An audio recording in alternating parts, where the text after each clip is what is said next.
Okay, here I'm back. And I know I'm going to be posting. Okay, here I'm back. And I know I'm going to be posting these to Facebook. I may put them on the page that I have not had time to develop. Um, I've got to save them, categorize them. I have to turn them in at the end of the semester. There's going to be an awful lot of these videos. You're going to see my face talking a lot on Facebook. If you don't like me on Facebook, I'm sorry. Um, it's just going to happen. Okay. Um, Continuing on, I'm Father Mark Walker with the Catholic Orthodox Apostolic Church that is based in Russia. The church here is called the Holy American Apostolic Church. We are a micro church, a small church. We are a house church or a home church movement at this time, though, like I said, we're not against having temples or buildings. We just don't have them and haven't found a need for them at this time, though several of the groups in Russia are fairly large compared to most independent groups. All right. Prayers for the unity of Christians. Here's what's considered the ecumenical ministry or mission of our church. Prayers for the unity of all Christians, the practical implementation of the commandment of Christ that they all be one, is an important part of the ministry of the community of the Apostolic Orthodox Church. Such unity includes several plans of fellowship and common service of Christians. Prayer fellowships, making joint prayers and prayers for all Christians in churches, joint worship prayers with Eucharistic communion, full Eucharistic communion with Christian communities and believers of the Apostolic tradition. Okay, so what that means is I can go and concelebrate with you if you say you're Anglican or Episcopalian. If certain guidelines, if your church does not ordain actively practicing homosexuals to priesthood and does not ordain females to priesthood, and you hold to the apostolic faith and the Trinitarian formula of baptism, then I am allowed to celebrate with you, to go to your church, to visit. I'm allowed to actually go to anybody's church and listen and sit, but could have official fellowship with you. We can also have full Eucharistic communion with Christian communities of believers of the apostolic tradition, meaning that if you have valid apostolic succession or have some apostolic succession, basically it means I am allowed to be in full communion.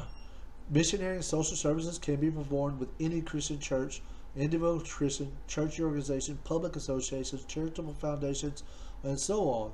The community of the Apostolic Church may create missionary structures or participate in activities. Now, though we consider ourselves ecumenical, we do not consider ourselves interfaith.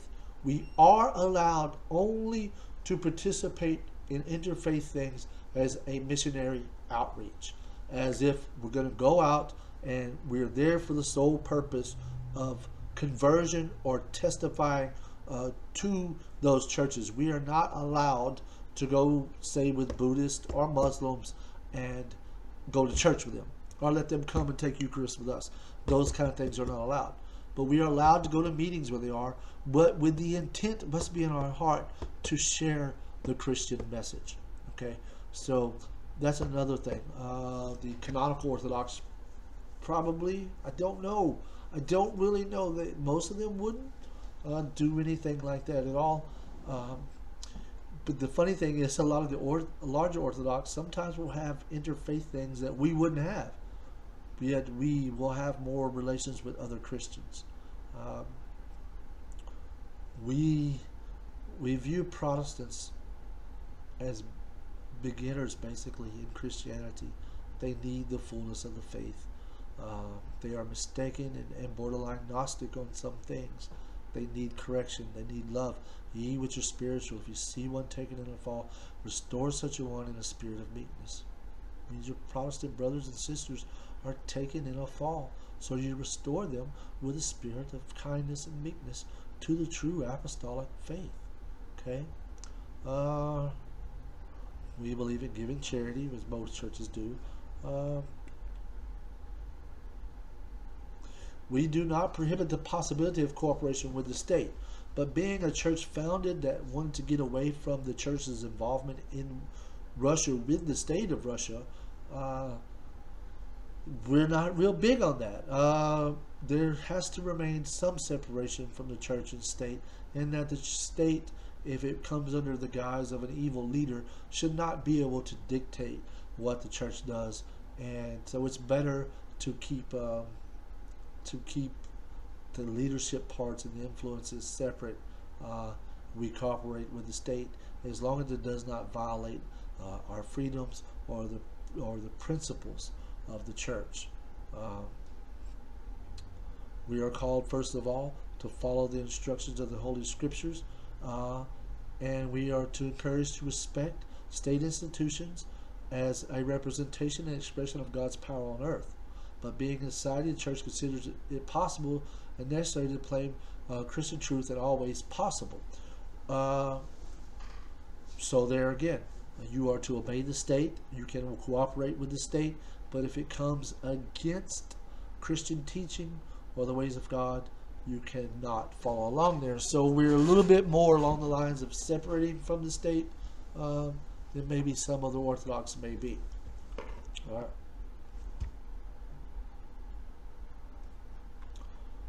Another huge thing for us is the decentralization of church authority.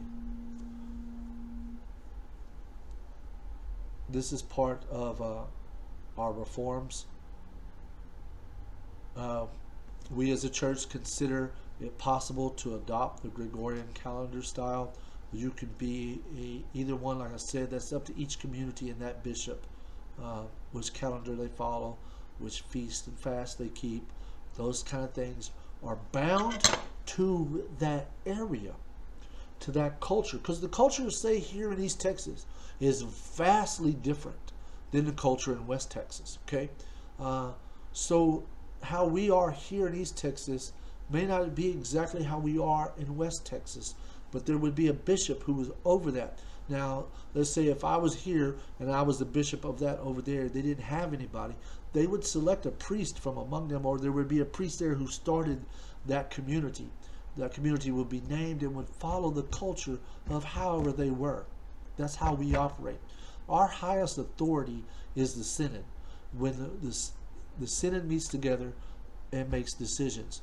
But Metropolitan Dimitri is not about to come down here and tell us what liturgy to have, what vestments to wear, what feast days to keep, and all that. As long as we keep to orthodoxy, Orthodox faith and praxis, all these other things should be allowed each community of itself. Like I said, we allow each bishop to act as the totality of the church. Where the bishop is, there is the church. So where a bishop is, there's a church. So each of us is the totality. So we may act and look different, but our hearts and our beliefs and what motivates us is the same. Okay.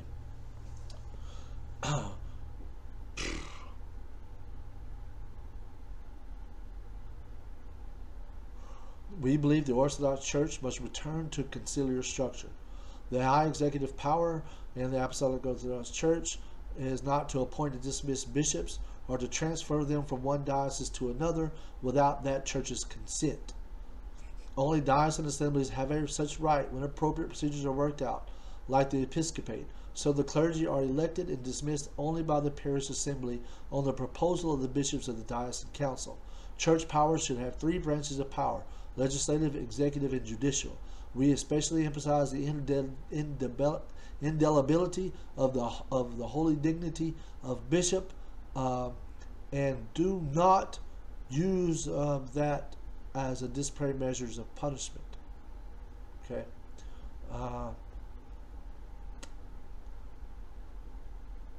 Local councils are the highest authority in the church. Must meet regularly, at least once every 3 years. Okay, so this is how we are run. We renounce the geographical national territorial principle of canonical territory. We renounce it, essentially representing the medieval feudal remnants of the state system, transferred to the sphere of church life.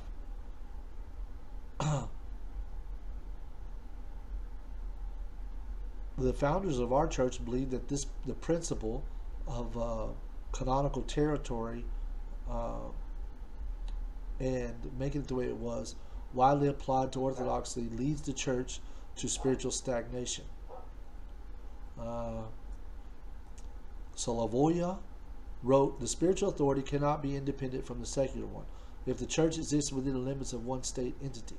So the national church is always part of the state and always dependent on worldly power." That is a Russian Orthodox church person writing this. Um, that's how they feel and that's how we believe. We don't do that. We don't do that. We don't. There's, in other words, there's no way possible. The Bishop Dmitri is basically the chairman of the synod.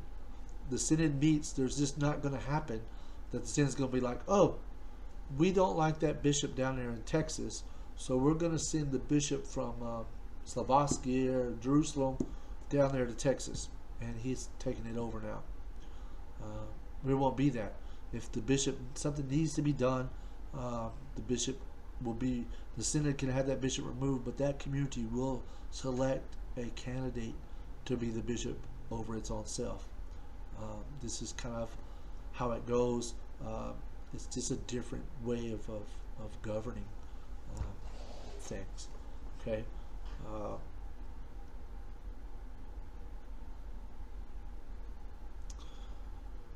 We don't practice tithe in our church. It is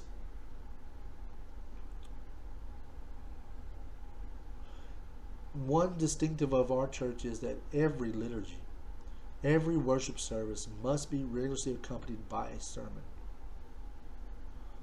As part of our church, you're a clergy in our church, you will deliver a sermon every time you have liturgy, unless it's approved by your bishop. You don't, you will deliver a sermon, because the proclamation of the Word of God is the most important thing to bring people in.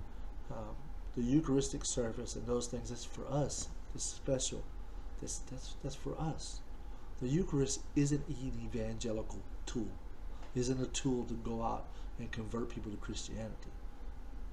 It's for us Christians to eat together, to have the life of Christ within us, to do this together as we love each other and we're centered around the presence of Christ. That's ours. It's not the outsides. So we feel like you should be preaching. You should be delivering the sermon. You can be consecrated if you're one of us and you want to go out and just be a street preacher, don't want to be a priest, and you're a member of the royal priesthood. You can be consecrated, set aside to go out and street preach, to deliver things. Of course, what you preach will be regulated to some way. It has to be orthodox, but you can do those kind of things. We also have allow liturgical reforms, each community having its own liturgy approved by the synod, and it's a fine thing. We consider it necessary to exclude from practice of the church obligatory requisition for worship and taxes. It means we don't believe in tithe. Every man should give as he so purposes in his heart. There is not a law of tithing. Tithing is a good thing. The principle of 10% is a good thing, but we don't have a obligatory. We don't force that on nobody. We believe in simplifying Orthodox worship, freeing it from Byzantine splendor if necessary, and allow shortening of divine services, leaving those who wish the opportunity to perform them according to a monastic order. Open the altar for greater participation of believers in worship. Move the throne to the middle of the temple if the requests of the believers are such. Establish strict control and transparency over all financial flows of the organization at all levels. Trusting the mercy of God in prayers of a host of new martyrs and confessors. And there's just some praise here about Alexander Min, hero martyr Alexander Min. Maybe his memory be eternal. So that's my conclusion about us as a church. We the canonical Orthodox, as I told you before, that's the bigger Orthodox church that you may be aware of. We have a partially closed Eucharist at the decision of the priest, the local priest, or the bishop. If somebody from another church comes and wants to participate in the Eucharist, they have to let us know. We have to know who they are. We have to know how they were baptized. But they may not be one of us, but they can still come and participate. You won't find that in the larger canonical churches. Okay, you'll find that with us. Like I said, we're a micro church, which is good being a micro church because we're pretty much left alone. I get attacked often by certain groups, I won't name them, online for no reason. You'll find maybe one or two of them on my whole friends list on Facebook, because as soon as they come on, they begin to attack me. I don't even know these people.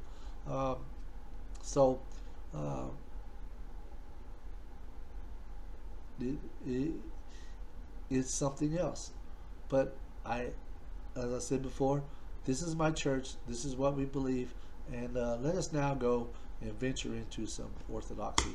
See if I can get me another video done. These are school projects. And any comments, any tips, what I need to do, what would y'all like me to do, any questions, please feel free to ask them in the comments below. Speak to you in the name of the Father, Son, and Holy Spirit. I'll see you in a minute.